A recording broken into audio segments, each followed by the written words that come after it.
Hi everybody, welcome back to the Astral channel. The last time I saw Yazi in the Astral was about a week ago. And the first thing she mentioned to me was how cool she thought it was the way that I found her. So I wanted to share that process with you using a portal. So when I'm in the Astral, I don't go looking for doors or portals that lead to other realms. I make them. I'll stand there and become still for a moment, and then I'll start moving my hand in a circular motion in front of me. It feels instinctive, like I'm outlining something that's already there but not yet visible. As I trace the circle, I'm not just making a gesture, I'm setting my thoughts and my intention very clearly. I say to myself, this portal is going to take me exactly where I want to go. Not vaguely, not somewhere interesting. I choose the destination. As the circle continues, it begins to feel like the air in front of me thickens.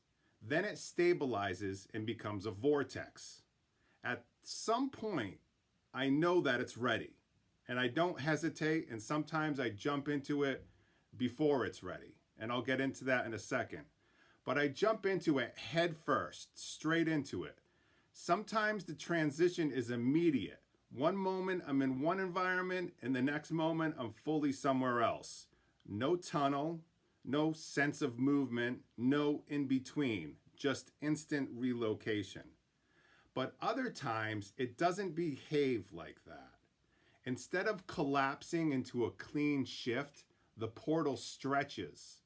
The circular vortex elongates forward and becomes what feels like a wormhole, almost like a constricting corridor. Okay? I feel forward motion. I feel like I'm traveling. And occasionally it feels like I have to keep reinforcing the portal, almost like reopening it or pushing through it because the destination isn't fully there yet. It's as if the frequency hasn't locked in completely. And that difference is important because that tells me is that I'm not traveling through space. I'm aligning through frequency. A place is just not a coordinate in empty space. It's a frequency state, like a harmonic pattern. What we call location is really a specific configuration of energy in motion.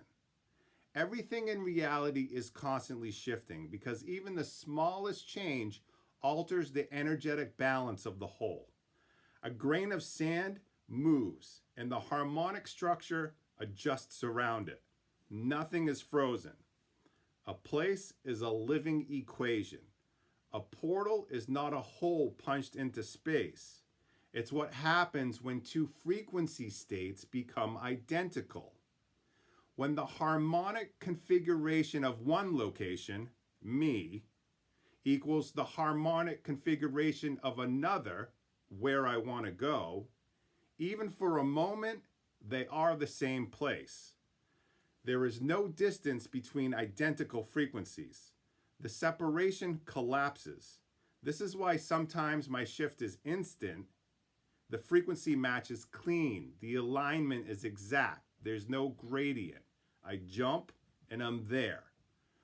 When it turns into a wormhole, what I'm experiencing there is a gradual convergence.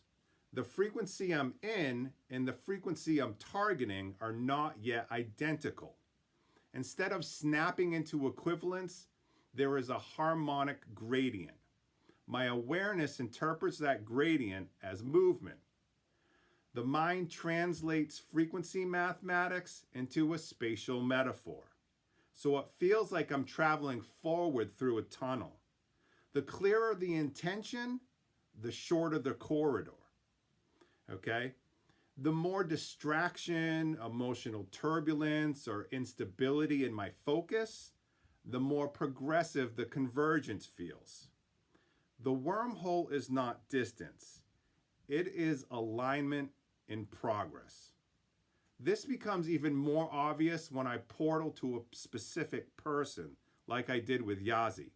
A person is not just a body standing somewhere on a map. They are a harmonic signature. They have a unique energetic pattern. When I decide to go to someone, I don't think about their geographic location. I lock onto their presence, the way they feel, their emotional tone, and their energetic imprint in my awareness. That becomes the coordinates. If our frequencies are already resonant and the connection is strong and stable, the shift can be immediate. I appear in their field. If their signal or if my signal is not fully precise, the portal stretches because now I'm aligning to a moving harmonic target, not a static place.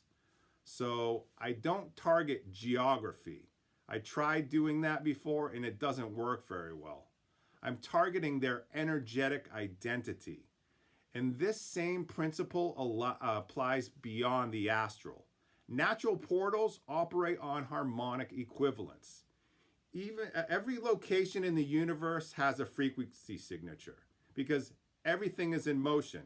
These signatures constantly fluctuate, sometimes through interaction of energetic flows.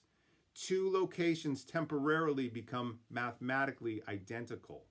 When that happens, a portal opens. It might be small and subtle and barely noticeable.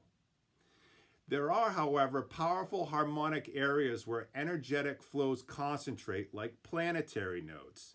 In these places, the portals can become large enough to transport matter. That is why certain regions on Earth have reputations for anomalies, like the Bermuda Triangle. It's not superstition, it's just mathematics in motion. When the harmonic structure of one region equals another, space between them collapses. Artificial portals operate on the same principle, but intentionally. Instead of waiting for natural harmonic equivalence, technology creates a concentrated vortex, a toroidal energy field. A toroid is a circulating energetic structure, a self-feeding loop of flow. The center of that toroid, the nucleus, becomes the mouth of the portal. Whatever enters that vortex has its frequency gradually adjusted until it matches the destination signature. When the match becomes exact, translation occurs. But in the physical world, there are limits. Matter is concentrated energy. The more mass an object has, the more energy is required to reorganize its harmonic structure. A portal must generate enough internal field strength to compensate for that mass. If the device cannot supply sufficient energy, the object cannot pass. So there are density limitations. It's not just about size, it's about the energetic load. In the astral, I'm not dragging dense matter through a mechanical compensator. I'm operating much closer to the raw harmonic layer of reality. There's less inertia, there's less resistance. Intention can reorganize alignment directly. When I wave my hand in a circle, I'm instinctively creating a vortex pattern, a toroid. Attention organizes energy. Intention selects the harmonic address, and the circular motion stabilizes the field. When the alignment locks, space disappears. Natural portals, artificial portals, and astral portals all obey the same principles. Frequency equals frequency. The difference is density, inertia, and whether machinery or consciousness performs the adjustment. In the astral, I become the engine. I generate the vortex with attention. I dial the coordinate with intention. When equivalence completes, there is no travel, only alignment. And when the portal stretches into a wormhole, that's not exactly failure. That is just the mathematics of a harmonic convergence playing out in perceptual form. I'm not moving through space. I'm shifting within the field of frequency that reality already is. Thank you for listening. I hope you got something special out of this short little video. I hope you learned something. Have a wonderful day.